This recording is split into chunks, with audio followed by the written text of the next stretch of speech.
For me, I set Andy Horton novels around the city of Portsmouth, where I'm from, and across Solent and the Isle of Wight. The sea is my trademark, if you like, in all of my novels.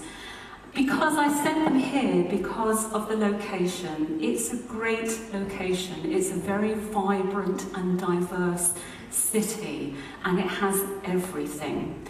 It has history, it has contemporary, it has poor, it has rich, it has ethnic background, it has everything an author could possibly want. So the locations that I use and that inspire me in writing my novels are various places like the Camber, the town Camber, the Hot Walls, Southsea Beach, Eastney Lifeboat Station and around the houseboats, Milton Common.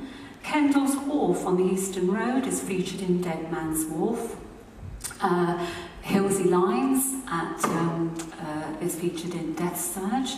And then there's the commercial ferry port, which is also mentioned in Lethal Ways, along with the Commodore Clipper ferry, which I love watching sail out of Portsmouth daily. And then there's the historic dockyard and the National Museum of the Royal Navy. And that's only just mentioning some of the locations that are featured in my crime novels. Now, local people know the area. They love to read the novels because they identify with the local area.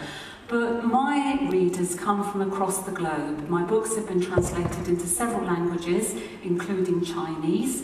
And I get emails from all over the world from people who ask me about Portsmouth. And I had an email from Canada, a reader who said to me, why hadn't I mentioned the Spinnaker Tower? Because he was coming here for a holiday. He was coming to Portsmouth. He wanted to know why I hadn't mentioned the Spinnaker Tower. And the reason for that was because that when I wrote the first Andy Horton, Tide of Death, I had Gunwharf Quays mentioned in it, but I had a health club mentioned in it, and I had a character called Nigel Jarrett. And the editor I had at the time said to me, is there a health club in Gunwharf Quays? And I said, well, yeah, I think there is.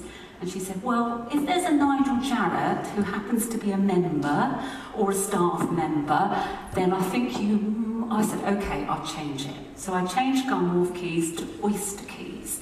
So that's why I haven't yet mentioned Spinnaker Tower in the novels, but watch this space, I may very well do. So some of the places I've had to change. Port Solent, I've got a body on a burning boat in Port Solent in the suffocating sea. And when I went down there to research the novel, they said to me, you're not going to have a murder here, are you? And I said, well, yeah, I was thinking about it. And they said, oh, no, we don't want that. So I had to change Port Solent to Horsey Marina. I'm just hoping that they never build Horsey Marina, actually, at Titner. Titner's also featured in my books. It's featured in Death Lies Beneath. So some of the places have changed, but some haven't. And local people have been very helpful. The commercial ferry port, of course, have been great.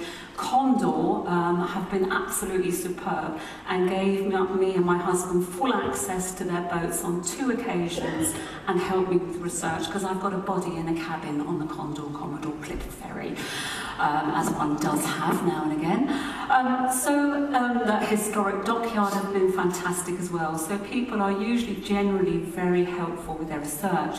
And my readers often ask me for a map of the location. These are people from all over the UK and abroad. And as yet, my publisher hasn't done one. But what I've done is obviously created a Google map with markers of each novel and each location in Portsmouth and the surrounding areas where they are set. And that's, of course, available on my website. And I was very honoured and flattered last year when I was approached by the Mystery Readers Group of America. And they were coming over to the south of England to do a literary tour. And they were doing Thomas Hardy's Wessex, they were doing Jane Austen's Hampshire, they were doing Charles Dickens' Birthplace, and they were doing D.I. Andy Horton country. So I was absolutely thrilled to go to them and to talk to them about the novels, about my novels, and where they are set around the area. So the next day they were coming to Portsmouth and they were doing a tour around Portsmouth, so I hope they enjoyed traipsing around the various areas.